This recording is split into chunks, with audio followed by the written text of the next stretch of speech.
जय हिंद दोस्तों। सुबह हो चुकी है और हम रात भर आराम करने के बाद सुबह सुबह जल्दी लाइन में लग गए थे। ये देखिए कितना सुंदर नज़ारा है, चारों तरफ पहाड़ियाँ ही पहाड़ियाँ और बर्फ़ से ढके पहाड़। बहुत ही सुंदर, बहुत ही मनभावन दृश्य है। ऐसा लगता है कि कहीं स्वर्ग में आ गए हैं।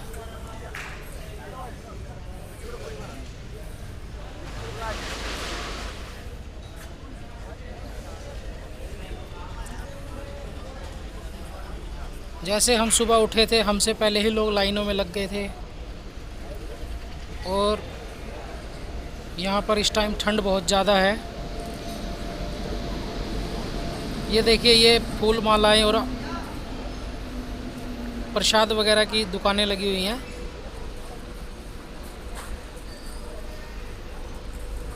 सभी लाइनों में एक साथ, कितनी सुंदर लग रही हैं। आप यहाँ से अपनी इच्छा के अनुसार प्रसाद और फूल मालाएं ले सकते हैं। ये सुबह लगभग 4 या 5 बजे का टाइम है। ये हमारे साहू जी हमारे लिए चाय लेकर आ गए हैं।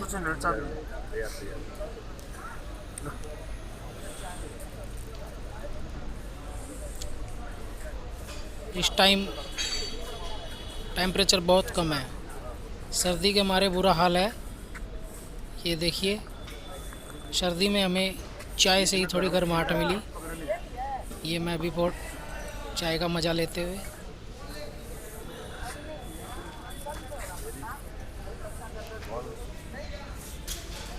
ये हमारे खुराना साहब, मिले सुर मेरा तुम्हारा।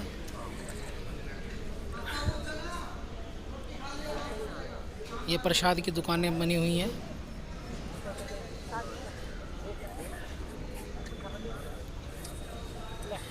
बहुत ही सुंदर दृश्य है।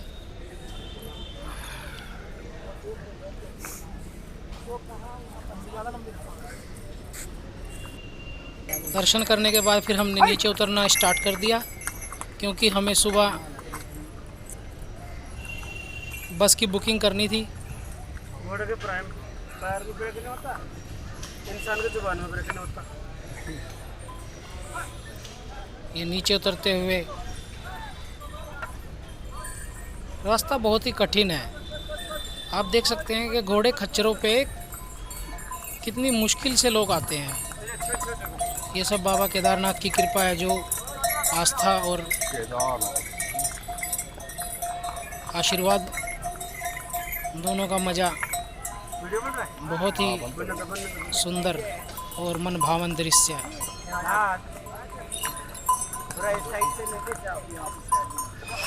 इस टाइम सर्दी बहुत कम थी और धूप अच्छी निकली हुई थी, इसलिए सिर्फ एक टी-शर्ट में ही मैं आपने देखा कि नीचे उतर रहा हूँ। ये हमारे साहू जी विक्ट्री का निशान दिखाते हुए। अब हमने यहाँ से बद्रीनाथ की ओर यात्रा स्टार्ट कर दी है। मैं आपको एक चीज़ बता दूं कि आप जब कभी भी बद्रीनाथ या केदारनाथ जाएं तो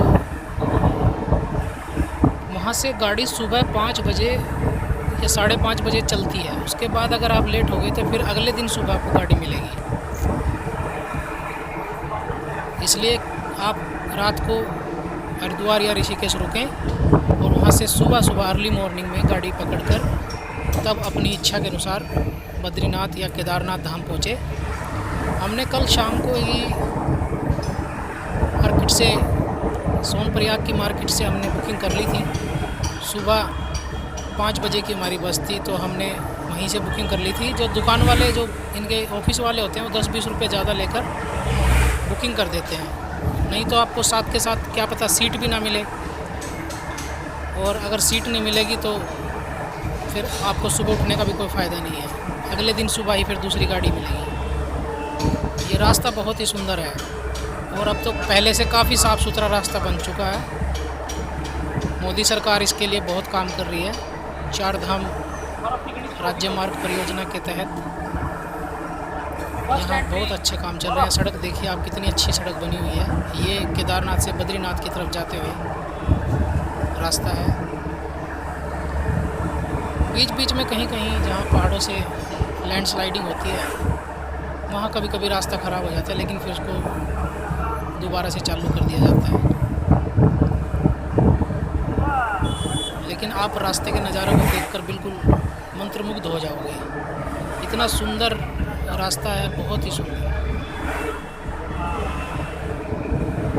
एक चीज़ और बता दूं आपको, जब कभी भी आप बद्रीनाथ से केदारनाथ या ऋषिकेश से बद्रीनाथ या बद्रीनाथ से ऋषिकेश बस में यात्रा करें तो अपने साथ कुछ खाने पीने का सामान अवश्य रख लें, क्योंकि ये बस नहीं रोकते हैं रास्ते में कहीं भी। सिर्फ एक बार लंच के लिए रोकेंगे, उसके बाद बिल्कुल बस नहीं रोकेंगे। आपको भूख लगी, अगर कुछ भी दिक्कत हुई तो ये फिर आपको दिक्कत हो जाएगी। इसलिए अपने साथ खाने पीने का या कुछ सामान अवश्य रखें, क्योंकि एक साइड के सफ़र में 10 से 11-12 घंटे लग जाते हैं। और अगर रास्ता साफ़ हो तब, अगर रास्ते में कोई दिक्कत होगी तो फिर हो सकता है आपको और भी ज़्यादा टाइम लग जाए।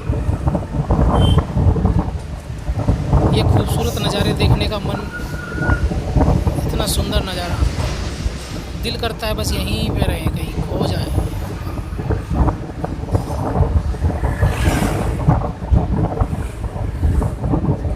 बहुत ही सुंदर रास्ता।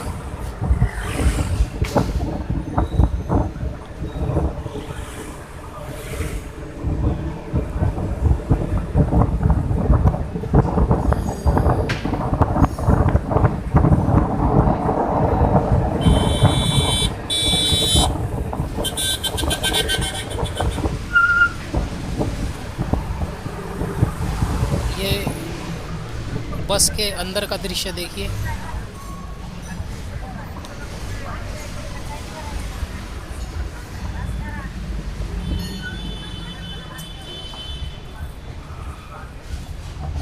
टू बाई टू की बसें होती हैं, दोनों तरफ 2-2 सवारी बैठ सकती हैं और सीट भी काफ़ी कंफर्टेबल है और इनका किराया भी बहुत ही कम होता है। हमने ये दोनों केदारनाथ और बद्रीनाथ का ट्रिप एक आदमी का खर्चा केवल 3,500 आगे तो ले रखी है पहाड़ों की, झरने इसमें सब कुछ आ गया, हमारा खाना पीना, रहना, घूमना और बस का किराया।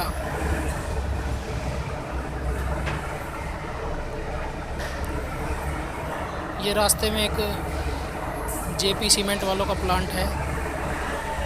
ये स्वास्तिक शिला इन्होंने बना रखी है।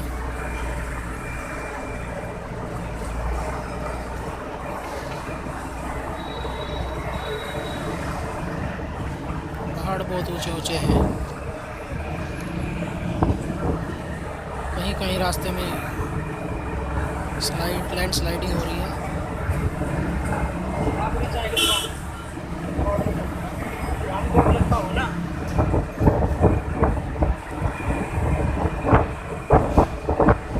एक तरफ नदी है, दूसरी तरफ पहाड़ है।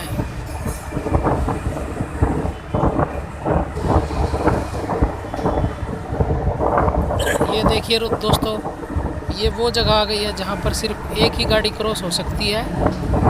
तो सामने एक आदमी खड़ा होता है, वो देख लेता है पहले दूसरी तरफ से गाड़ी आ रही है या नहीं, तो उसको सिग्नल देता है, तब इधर से गाड़ी चलती है। कभी कभी कुछ लोग जल्दीबाजी में उसकी बात नहीं मानते और फिर उनको बैक करके गाड़ी वापस ले जानी पड़ती है। ऐसे ही एक महाशय हमें इस रास्ते में यहाँ पर भी मिले।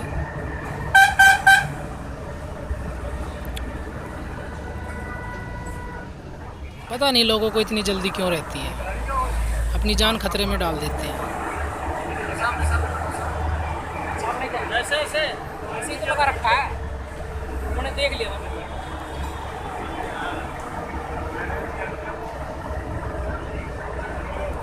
ये देखिए इन भाई साहब को, दोनों आमने सामने खड़े हो गए हैं। अब इनको पीछे वापस जाना पड़ेगा, इनके पास और कोई रास्ता नहीं है।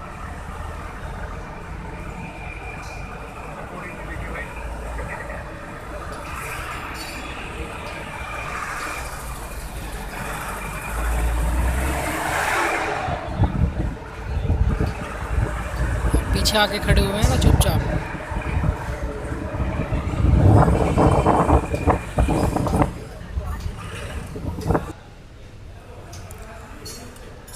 अब हम बद्रीनाथ के बस स्टैंड पर पहुंच गए हैं। यह बद्रीनाथ धाम का बस स्टैंड है।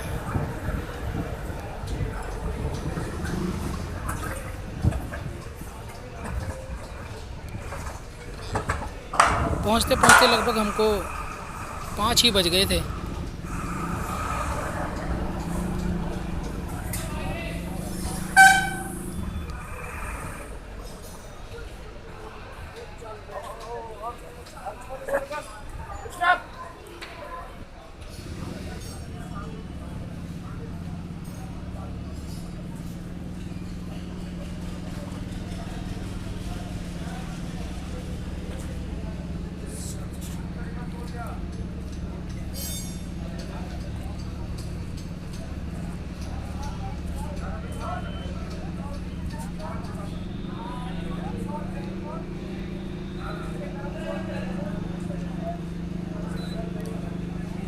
मंदिर बस स्टैंड से सिर्फ 1.5 किलोमीटर की दूरी पर है।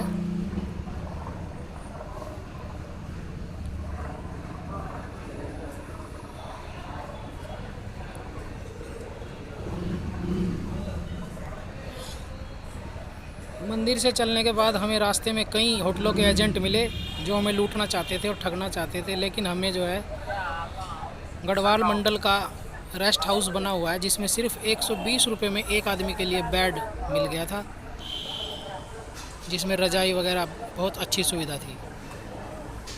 ये देखिए मंदिर का सुंदर नज़ारा। जय बाबा बद्रीनाथ।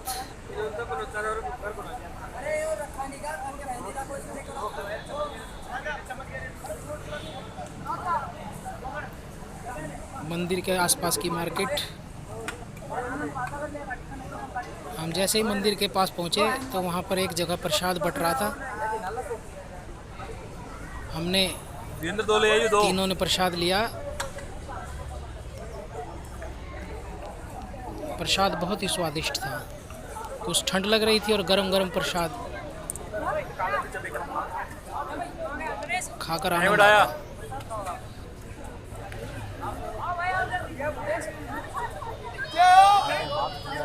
ये बद्रीनाथ धाम की नगरी है। केदारनाथ धाम से यहाँ पर सुविधाएं काफ़ी ज़्यादा हैं। आपको यहाँ पे अच्छे होटल्स और खाने की अच्छी सुविधा मिल जाएगी। ये हमारे साहू जी फिर से विक्ट्री का निशान दिखाते हुए।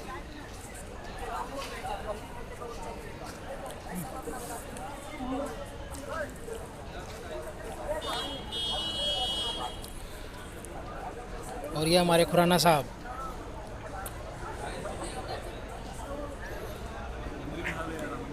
हाँ हाँ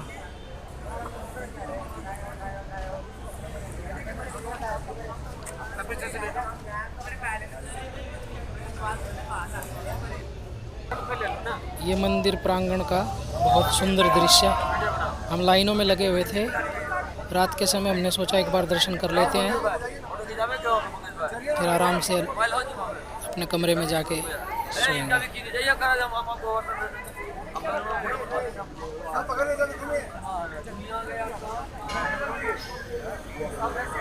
यह एक अद्भुत यात्रा है।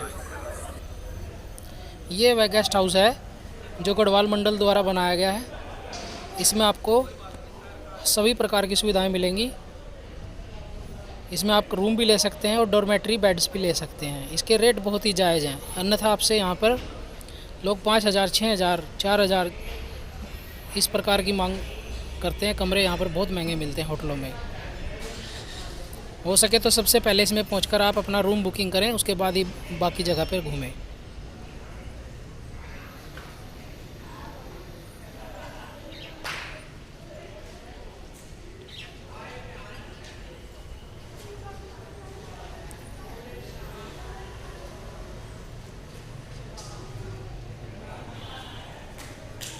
तो आज की मेरी वीडियो यहीं ख़त्म हो गई है। धन्यवाद दोस्तों।